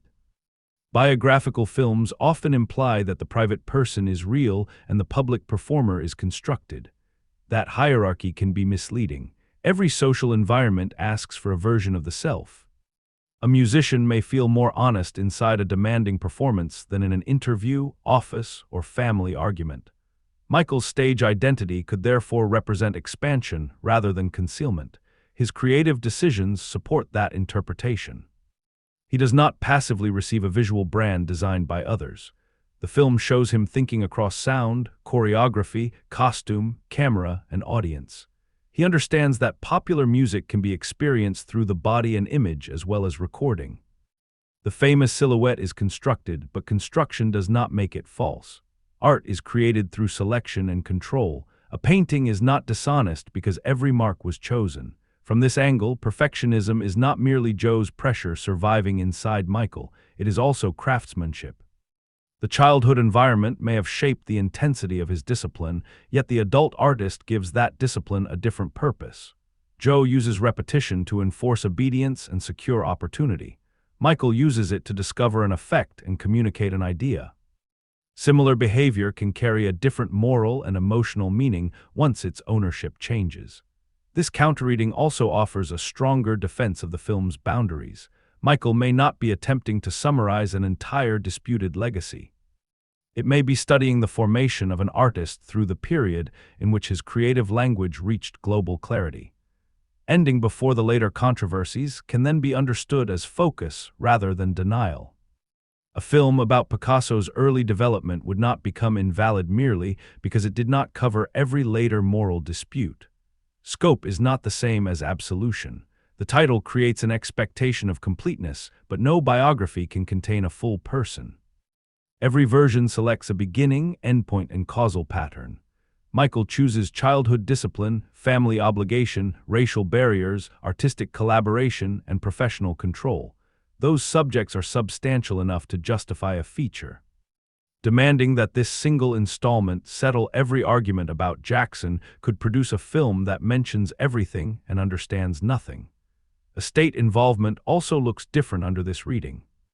Access may create caution, but it enables the movie to examine the music and performances with a level of specificity that an unauthorized production could not achieve. Since artistic creation is one of the central historical reasons Michael Jackson remains important, access to the work is not a cosmetic advantage. It allows the film to place the art at the center rather than treating it as background to controversy. The extraordinary audience response supports the idea that many viewers recognized something meaningful in that focus. Commercial success cannot prove historical fairness, but it can reveal which emotional and cultural needs the film met. Audiences may have wanted the artistic labor restored to a conversation often dominated by scandal. That desire is not necessarily denial. It may be an attempt to hold artistic significance and moral uncertainty as separate questions, even when they remain connected. This alternative explains the performance sequences better than a purely defensive reading. If every stage moment is interpreted as protection, Michael's joy, experimentation, and communicative ambition become secondary to trauma. The result would reduce art to a symptom. The film offers enough evidence to resist that reduction. Michael's work is shaped by pressure, but it also expresses curiosity, imagination, pleasure, competition, and a genuine desire to move an audience. The original Deep View thread explains the emotional cost of control more effectively. It accounts for the guarded private presence, the increasing dependence on image, and the contradiction of seeking freedom through ever greater visibility. The counterreading explains why control can feel generative rather than imprisoning. It shows how self-construction can be an authentic creative act instead of a mask. Each leaves something unresolved. The protective image reading can become too suspicious of spectacle, as though pleasure automatically prevents insight. The authentic performance reading can become too forgiving of the film's omissions, treating deliberate boundaries as though they have no moral effect. One risks reducing artistry to defense. The other risks allowing artistry to shield the portrait from challenge. The most convincing position lies between them, though not in equal balance. Performance appears to be a genuine self for Michael, not a false layer placed over the person. It is where he possesses language, authority, and emotional reach. Yet that genuine self becomes a public product whose maintenance demands increasing control. Authenticity and protection can coexist. The stage can reveal him while still limiting what others are allowed to see. That conclusion slightly changes the guiding question. The film does not fail simply because it participates in Michael Jackson's performance. Any movie using his music and image will do that. The test is whether it recognizes the cost and incompleteness of the performance it recreates. Michael recognizes enough to create a persuasive portrait of artistic formation. It does not recognize enough to make that portrait definitive. A second viewing changes Michael less through hidden information than through redirected attention. The major career events are widely known, and the film does not depend on a secret capable of reorganizing the entire plot. Its rewatch value comes from patterns that appear secondary, while the music and biography are carrying the first viewing. Once the outcome of Michael's struggle for control is understood, small arrangements begin to look like preparation. The first pattern is the direction of the gaze. Young Michael repeatedly looks toward authority after performing. The room may applaud, the brothers may complete the routine, and the opportunity may appear secure, yet his attention seeks the person capable of deciding whether the result was sufficient. That detail initially communicates childhood anxiety.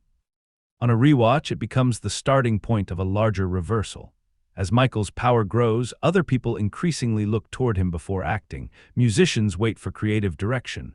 Lawyers wait for decisions. Family members measure whether he will cooperate. Crowds anticipate movement. The film quietly shifts Michael from the person searching for judgment to the person whose smallest gesture controls the timing of a room. This is more than a rise in confidence. It visualizes a transfer of authority. The transfer remains incomplete because Michael still appears to evaluate himself through an invisible observer. Joe's physical presence becomes less necessary as the standard survives inside the adult performer. A second viewing makes Jaafar Jackson's pauses more revealing. They can look like softness or hesitation at first. Later, they suggest rapid calculation, how much to reveal, how firmly to respond, and whether the moment can be controlled without direct conflict. Group formation provides a second signal. In the Jackson 5 material, Michael's individuality is visible inside a shared pattern. He occupies a crucial place, but the image depends on coordinated brothers, matching presentation, and collective identity. As the solo career develops, the frame increasingly isolates him as the central object of attention. The visual achievement is obvious. The emotional cost becomes clearer on a rewatch. Standing alone initially appears to represent freedom. Michael no longer needs to fit his movement into Joe's plan or the group's commercial identity. Later context makes solitude more ambiguous. The same isolation that confirms creative authority also removes the protection of belonging. A large stage can make him look powerful and alone at exactly the same time. The film's use of musical interruption carries a similar double meaning. During childhood rehearsal, music can be stopped by correction, reminding the boys that pleasure remains conditional. In professional spaces, conversation interrupts creative flow with business demands. During the commercial accident, expected continuity breaks under circumstances no amount of preparation can manage. Each interruption asks the same question in a different form: who has the power to stop the performance? Silence after interruption deserves attention. It creates a temporary space in which Michael cannot rely on rhythm to organize the environment. The private person becomes visible not because the film suddenly explains him, but because the usual structure has disappeared. On a first viewing, these pauses may feel like simple dramatic beats. On a second, they reveal how dependent the film's Michael has become on controlled timing. Clothing also develops from family uniform into individual signature. Early matching presentation communicates group discipline and the industry's desire for an immediately readable product. Michael's later costumes become more distinctive, but they continue serving the same basic requirement. The audience must understand the image instantly. Individuality replaces uniformity without eliminating design. That pattern complicates the idea that a unique style automatically equals freedom. Michael gains the authority to choose the surface, yet the chosen surface becomes a uniform of another kind. Once the hat, glove, jacket line, and posture become globally recognizable, deviation carries its own risk. The image he authors begins making demands of its author. Professional documents and agreements form a quieter signal. They may seem less cinematic than the concert sequences, but they show that freedom in this story is repeatedly formalized through business. Talent creates possibility, paperwork determines who can exercise it. Branca's presence marks the point where Michael begins converting instinct into enforceable authority. Later decisions gain additional meaning when we remember that control is never only emotional. It must survive contracts, partnerships, and family claims. The recurring family offer is another setup hiding in plain sight. Requests for reunion, cooperation, or shared opportunity are presented through the language of loyalty. Each proposal carries both affection and leverage. Michael's response may initially seem indecisive because he moves between resistance and agreement. A rewatch reveals that the indecision is the conflict. He is trying to create a boundary without denying the people whose labor and pain helped make his independence possible. Even the commercial accident gains new meaning when viewed after the complete arc. It does not simply introduce physical vulnerability. It demonstrates that Michael's image can be controlled by forces that do not care about the distinction between artist, relative, employee, and product. Everyone needs the performance to continue for a different reason. The body at the center must carry all of those needs. The film hides its most important setup not in an object but in a repeated emotional sequence. Pressure produces compliance. Compliance produces success. Success creates enough authority for resistance. Resistance then generates guilt and a new negotiation. That cycle begins in childhood and grows with the scale of the career. The later choices do not arrive suddenly. They are the result of Michael learning how long he can remain inside the cycle before control becomes meaningless. Michael therefore rewards a rewatch through design more than surprise. Its broad plot remains familiar, and some of its patterns are stated too clearly to become discoveries. The stronger details are physical: who watches whom, who occupies the center when music stops, and how Jaafar's body changes before a decision. Those signals prepare the final movement, where a public performance becomes the setting for a private boundary that can no longer remain unspoken. From this point on, the ending, the reveals, and their meaning are all on the table. If you want the film unspoiled, pause here and come back after you've seen it. Michael does not build toward a conventional twist. Its decisive revelation is a choice the audience can anticipate from the beginning. Michael must finally separate professional freedom from family permission. What gives that choice weight is where and how he makes it. The boundary is not expressed in a quiet office, through a private legal exchange, or safely after the pressure has passed. It is declared from the stage, inside the family performance that has kept the conflict alive. The ending becomes legible only when placed against the earliest rehearsal scenes. Young Michael learns that performance is never merely personal. Joe organizes the brothers into a unit whose precision supports the economic future of the whole family. Michael's talent gives him a special position, but it does not give him ownership. He is valuable because his voice strengthens Joe's project. The family identity arrives before an independent identity can form. The child therefore learns two linked lessons. Excellence can open doors, and excellence can increase obligation. The better Michael performs, the more the family depends upon him. Joe's approval remains difficult to secure because a satisfied child might stop reaching. Fear, criticism, and constant correction keep the standard moving.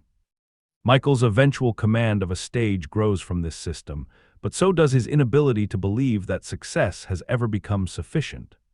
When the Jackson 5 enter Motown and achieve national recognition, the film presents liberation and capture at the same time. The family escapes material limitation, yet the children enter a larger machine of schedules, presentation, publicity, and sales. Joe is no longer the only authority shaping them. The industry can now define which image is marketable and which opportunities are available. Michael's world expands, while nearly every part of his life becomes useful to someone. Berry Gordy's recognition of Michael's solo potential introduces the possibility of distinction, but distinction does not initially mean independence. A solo opportunity can still be arranged by adults and controlled through contracts. The gifted child is separated from the group because the system sees greater value in him, not because it suddenly recognizes his need for an autonomous life. The film's later emphasis on legal control grows directly from this difference. The collaboration with Quincy Jones changes that pattern. During the creation of Off the Wall, Michael experiences demanding work as exchange rather than submission. Quincy's authority does not disappear, but it operates through musical possibility. Michael's instinct is invited into the process. The relationship gives him a model of precision that does not depend on fear, allowing artistic discipline to become something he chooses. This is why the album's success creates conflict rather than simple resolution. Michael now has evidence that his ideas can survive outside Joe's direct management, yet he remains tied to family touring and obligation. Joe views his son's success as the result of the structure he created. Michael experiences that same success as proof that the structure has become restrictive. Both interpretations draw upon real sacrifice, which makes separation emotionally harder than defeating a purely selfish manager. The film connects this conflict to Michael's insecurity about his appearance and the development of vitiligo. Public attention gives him extraordinary reach while placing his body under inspection. His response is to seek greater control over presentation. That approach makes psychological sense within the story. If the audience can be guided toward a carefully designed image, perhaps the private uncertainty beneath it will remain protected. Hiring John Branca is the first irreversible step because Michael stops treating independence as a family disagreement and turns it into professional structure. Branca can act where emotional negotiation has failed. When Joe is removed from control of Michael's solo career, the decision is delivered through formal means rather than a dramatic confrontation designed for reconciliation. The distance is significant. Michael does not trust the family relationship to preserve the boundary if the boundary remains personal. This action appears to complete an escape, but the rest of the film shows why it does not. Removing Joe's authority cannot remove the emotional habits created under that authority. Michael continues to work with extreme precision, measure himself against escalating standards, and respond to uncertainty by increasing control. He has rejected Joe's ownership while internalizing the discipline that made ownership productive. Thriller turns that discipline into cultural power. Michael develops the album and its visual presentation with an ambition extending beyond ordinary release strategy. He treats songs, movement, costume, and film as connected expressions. The movie uses the creation of the Beat It video to show his ability to transform social conflict into a stylized appeal against violence, without making practical harm the center of the scene. His interest lies in the image's emotional reach and the possibility of bringing opposing groups into the same creative space. The struggle with music television then tests whether artistic control matters when distribution remains controlled by others. Michael's work can achieve enormous commercial momentum and still encounter a racial barrier. Branca and the record company use business leverage to force access, demonstrating that creative excellence alone is not enough. The victory increases Michael's visibility, but it also teaches him that power must be defended through scale. His Motown anniversary performance represents the point at which every earlier form of pressure appears transformed into command. Michael enters a familiar institutional celebration connected to his childhood career, then separates himself visually and physically from the group identity. Jaafar Jackson's movement is essential here because dialogue would weaken the point. The body itself announces that a different artist has emerged. The crowd's response confirms the transformation. In the rehearsal room, Michael watched Joe to learn whether he had succeeded. Now thousands watch Michael to learn when they should react. Stillness produces anticipation. A small shift creates release. The reversal appears complete. The evaluated child has become the controller of collective attention. Yet that public triumph creates the condition for the final conflict. Michael's solo success makes him indispensable to any Jackson's reunion. Joe may no longer control the solo career, but he can appeal to family loyalty and arrange an opportunity whose value depends upon Michael's participation. The proposed victory tour is therefore more than a commercial event. It is Joe's attempt to reactivate the family structure through a project too large for everyone else to realize without Michael. Don King's involvement and the Pepsi sponsorship expand the number of interests attached to the reunion. The brothers see work and shared recognition. Joe sees renewed authority and financial success. Corporate partners see access to the most valuable performer in popular music. Fans see the return of the family group. Michael sees a commitment that could absorb time, creative control, and the independent identity he has spent years building. His resistance is weakened by guilt because the project is framed as something the family deserves. Michael's success did not emerge in isolation. His brothers rehearsed beside him, shared the early restrictions, and helped create the platform from which he became a solo star. Refusal can therefore feel like abandonment, even if participation pulls him back into a system he has already outgrown. The commercial set accident exposes the danger of that system at its most literal. A promotional performance designed to celebrate the partnership suddenly injures Michael. The film keeps the depiction restrained, focusing on confusion, consequence, and the collapse of control. The event matters because every involved structure has treated his body as dependable. Choreography, production, sponsorship, and audience expectation assume that the performer will continue functioning according to plan. For a brief period, he does continue moving, unaware that the performance has become dangerous. That detail condenses the emotional logic of the entire film. Michael has been trained since childhood to complete the routine under pressure. The body follows the learned structure even when the structure is no longer protecting him. Discipline, which has created freedom and artistic power, becomes frightening when it delays recognition of harm. The hospital scenes change the scale again. Michael is removed from the vast machinery of performance and placed among other patients whose suffering cannot be transformed into spectacle. His interest in them and his decision to direct the financial settlement toward medical care demonstrate compassion, but the sequence also gives him time to reconsider the tour. The question is not only whether he can physically return. It is whether returning will restore connection or repeat the cycle that brought him there. He agrees to join the victory tour, and that decision may initially look like another defeat. Joe has successfully used family and commercial pressure to secure Michael's participation. The brothers receive the reunion, the sponsors receive the star. Michael once again places his body and image inside a collective project he did not fully choose. The deeper function of the decision is different. Michael must return to the family structure in order to define his exit from within it. Refusing before the tour could leave the separation open to negotiation, resentment, or future pressure. Participating allows him to satisfy the immediate obligation while deciding that the performance will establish a final limit. He converts compliance into the setting for resistance. Throughout the tour, the family formation carries visual history. Michael stands with the brothers who shared his earliest work, and the audience responds to the continuity of that image. At the same time, his solo identity has become too large to fit naturally back into the group. The performance can recreate unity, but it cannot restore the earlier balance. Everyone on stage knows that the commercial and emotional center has shifted. The final show at Dodger Stadium brings this contradiction into public view. The Jacksons perform together before a crowd experiencing the reunion as celebration. The stage appears to confirm Joe's belief that the family unit can still be activated through discipline, planning, and Michael's participation. Nothing in the spectacle needs to reveal that Michael has reached a different conclusion. Then Michael announces that this is the final time the brothers will perform together. The film does not treat the statement as an impulsive attack.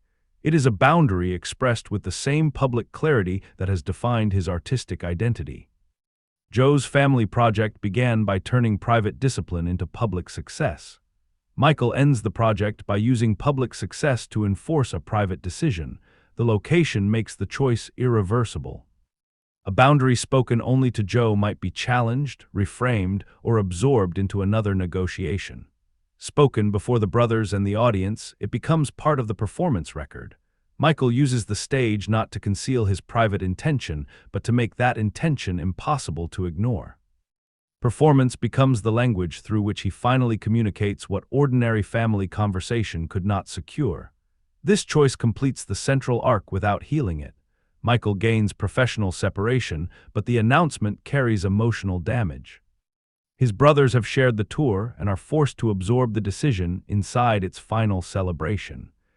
Joe loses the family structure through the same son whose talent made it successful. Michael achieves ownership, yet he does so through a form of control that leaves little room for mutual processing. The scene therefore resists a completely triumphant reading. It is understandable, decisive, and necessary within Michael's perspective. It is also an act shaped by the system he is rejecting. Joe taught him that performance could be used to establish authority over the family. Michael now uses performance to establish a boundary against Joe. The purpose has changed, but the method still carries the father's influence. The announcement also resolves the repeated pattern of pressure, compliance, success, and renegotiation. Michael agrees to the reunion, performs at the required level, and waits until the obligation has been fulfilled. Only then does he remove the possibility of another cycle. His timing is not hesitation. It is strategic control developed by someone who has learned that refusal becomes effective only when others can no longer redefine it. The movement to the 1988 Bad Tour at Wembley Stadium provides the film's final emotional release. Michael now commands an enormous stage without the Jacksons' formation or Joe's managerial authority. The visual scale confirms that solo identity has become complete. He is no longer the child distinguished within a group or the adult temporarily returning to it. The performer and the enterprise share his name. Wembley answers the film's surface question with overwhelming clarity. Michael wanted control over what his talent could become, and he has achieved it. The crowd is vast, the image is precise, and the performance belongs to the artistic language he developed. The disciplined child has not escaped discipline, he has taken ownership of it. The sequence answers the deeper question more cautiously. The person behind the performance becomes visible through the performance because the stage is where Michael makes his most consequential decisions. His movement reveals confidence, preparation, and creative intelligence. His final separation from the brothers reveals a need for autonomy strong enough to risk family pain. The public identity is not preventing us from seeing him, it is carrying the truth he knows how to express. At the same time, the film has become fully absorbed into that public identity. The final concert offers scale, recognition, and pleasure precisely when the biography reaches its most controlled interpretation. The viewer leaves with Michael at the height of command, before later events would fracture the image and complicate every claim to ownership. The film reveals the person insofar as that person can be understood through artistic struggle. It does not reveal the full historical figure. The strongest alternative reading of the Wembley ending is that it is not liberation, but the creation of a larger enclosure. Michael has escaped Joe's control and the family group, yet he now carries responsibility for a worldwide enterprise centered entirely upon himself. There is no group formation to share attention, no father to blame for every demand, and no easy boundary between person and brand. Total ownership means total exposure. Under this interpretation, the vast crowd does not simply confirm freedom. It visualizes the scale of expectation Michael must now maintain. Every controlled gesture strengthens the image. Every success increases the pressure placed upon whatever follows. The stage is his, but so is the burden of remaining the person audiences have come to see. The ending card indicating that the story continues makes the incompleteness explicit. It acknowledges that the triumph is an endpoint chosen by the film rather than the conclusion of the life. It also turns unresolved history into a promise of continuation, allowing this installment to preserve celebration while postponing harder material. That decision leaves the deep view question with a divided answer. Michael can reveal the person behind the performance when it examines labor, family pressure, racial exclusion, insecurity, and the need for creative control. Jaafar Jackson gives the image enough interior tension to prevent it from becoming empty imitation. The film becomes part of the performance when access, structure, and spectacle guide us toward sympathy without exposing that sympathy to the full weight of the later history. The final image is powerful because both truths remain active. Michael stands alone, yet he is connected to an immense audience. He appears free, yet every eye is fixed upon him. He controls the performance, while the performance has become the condition through which the world will continue to recognize him. The stage grants him ownership of the image and makes escape from the image nearly impossible. The image that remains is not the largest crowd or the most elaborate recreation. It is the brief stillness before Michael moves, when an entire room appears to wait for a decision only he can make. That pause carries the distance between the child and the adult more efficiently than any career montage. The child waited for authority to judge him. The adult learns to turn waiting itself into authority. The pause remains because it does not settle whether Michael is free. He controls the moment, but control has become necessary. The audience's anticipation confirms his artistic command while reminding us that thousands of people now expect a precise version of him. He can choose when the movement begins. He cannot choose whether the world will keep waiting for it. That tension gives Jaafar Jackson's performance its strongest emotional quality. Resemblance creates immediate recognition, and the choreography provides the obvious test of accuracy. The more lasting work happens between those familiar points. A guarded glance, lowered voice, careful posture, or measured delay suggests someone constantly deciding which version of himself the situation can safely receive. When movement begins, uncertainty becomes design. It would be easy to describe the stage identity as a mask and the quieter man as the truth beneath it. Michael makes that distinction less certain. The private figure can appear constrained by fear, guilt, and expectation. The performer appears expressive, inventive, and emotionally direct. Performance may be the most authentic part of him precisely because it is constructed. It provides a language capable of carrying what ordinary conversation cannot. The unresolved human question is whether a person can ever separate chosen discipline from discipline learned through fear. Michael turns the standard imposed by Joe into an instrument of extraordinary creativity. That transformation is a genuine achievement. It does not remove the origin of the standard or guarantee that it remains healthy once the original authority is gone. Many people carry smaller versions of this contradiction. A skill developed under pressure can become a source of identity and pride. The person may value the ability without wanting to repeat the conditions that produced it. Rejecting the harm does not require rejecting the talent. Honoring the talent does not require pretending the harm was necessary. Michael is most thoughtful when it allows those truths to remain beside each other. The film grows after reflection when treated as a study of artistic formation. Its strongest scenes reveal how attention, race, family economics, bodily insecurity, and industrial power shape a performer long before the world begins calling him an icon. The music is not simply decoration attached to the biography. It is the space in which these pressures are converted into a creative language. The movie also grows through the contradiction created by its own access. It can reproduce the music and public image with remarkable authority because it operates close to the estate, preserving that legacy. The resulting spectacle helps us understand why Michael Jackson's influence became so vast.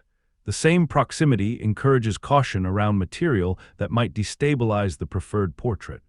Authenticity of detail and independence of judgment are not the same quality. After reflection, the film shrinks when treated as a complete account of Michael Jackson. Its compassion is persuasive, but compassion is repeatedly directed toward one central perspective. The people surrounding Michael often become sources of pressure, comfort, collaboration, or professional assistance rather than equally complicated lives. Later history remains outside the frame, allowing artistic command to function as emotional resolution. That boundary matters even if a continuation eventually addresses what this film postpones. Each installment teaches the audience how to interpret the next one.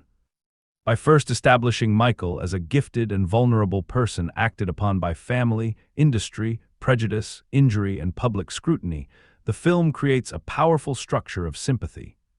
Any later complication will enter a story whose emotional foundation has already been carefully built. Sympathy itself is not the problem. A person reduced to scandal is not fully understood, just as a person reduced to celebration is not fully understood. The difficulty is proportion.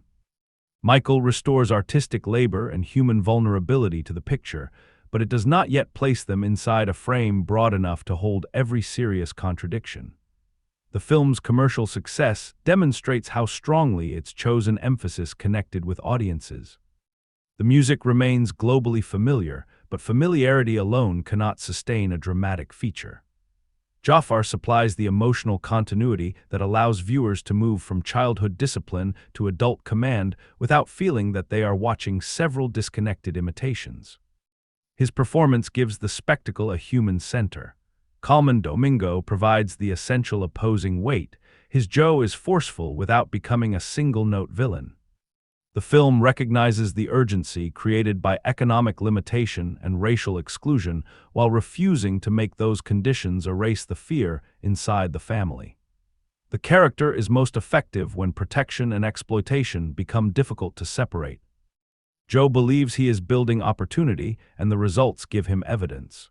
The children experience the cost that his evidence cannot measure. That relationship becomes the movie's deepest source of pressure because Michael's eventual independence cannot be emotionally clean. He is not escaping someone who contributed nothing. He is separating from the person whose determination helped create the opportunity and whose control made the opportunity painful. Gratitude and injury occupy the same history. The movie does not resolve that contradiction, although its final movement gives Michael the authority to stop being governed by it.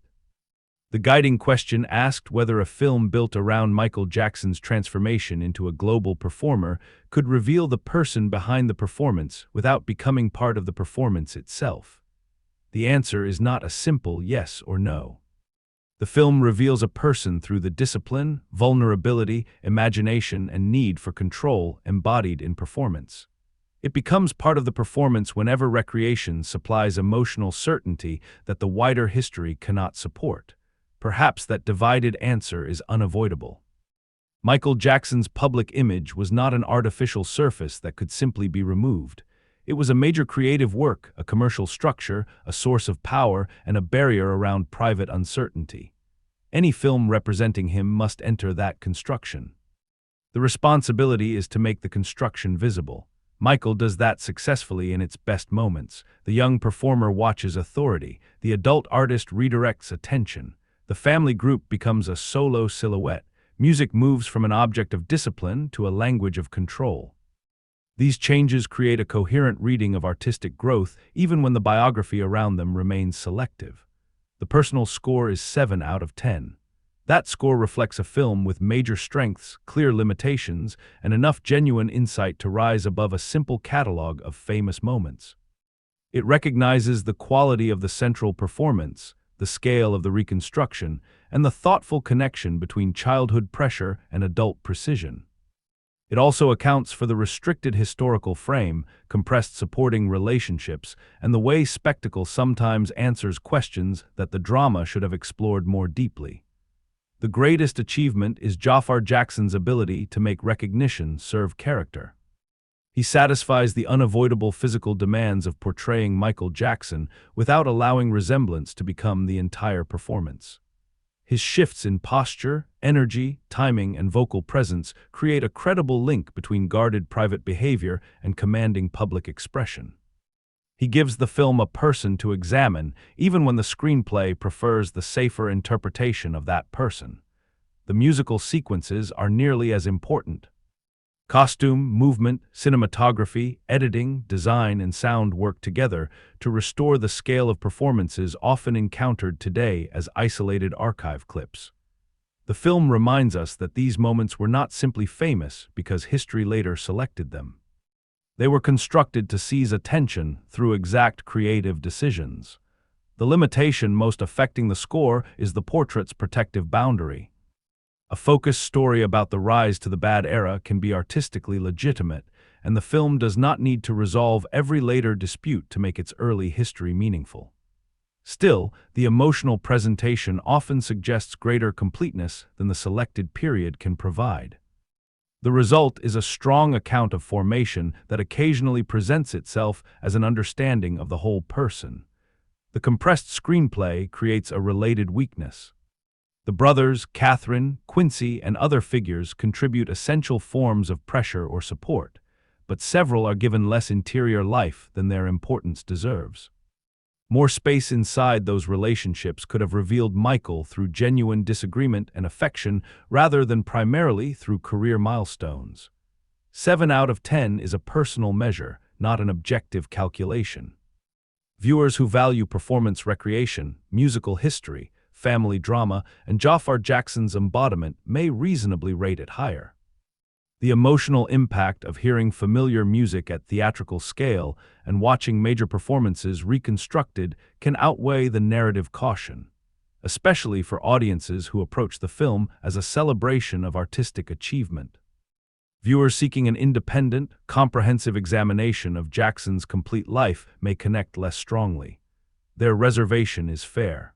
The movie's endpoint and estate involvement shape what can be questioned, and the film does not always acknowledge the full consequence of those boundaries. It is possible to admire the artistry represented here while wanting a more challenging biography. The film is best experienced in a cinema when that option is available. Large sound, a wide image, and a responsive audience strengthen its most accomplished sequences. The collective environment also reflects the subject. Michael's performance was designed to control and unite large spaces. Streaming remains suitable for viewers more interested in the family drama or in pausing to compare the film's interpretation with documented history, but some of the scale will inevitably become smaller. Its rewatch value is solid rather than essential. The story does not contain a mystery requiring a second viewing. The reward comes from observing lines of sight, group formation, musical interruption, costume evolution, and Jaafar's private-to-public transitions. A rewatch can deepen the film's pressure pattern, although it may also make the compression and protective framing more visible.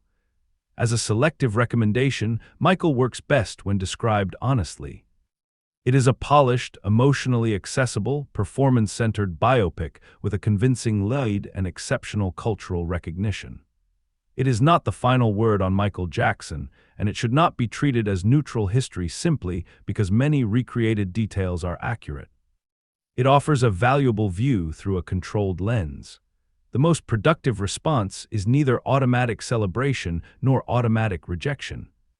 The film deserves credit for restoring labor, creativity, racial context, and emotional vulnerability to a life often flattened into either worship or accusation.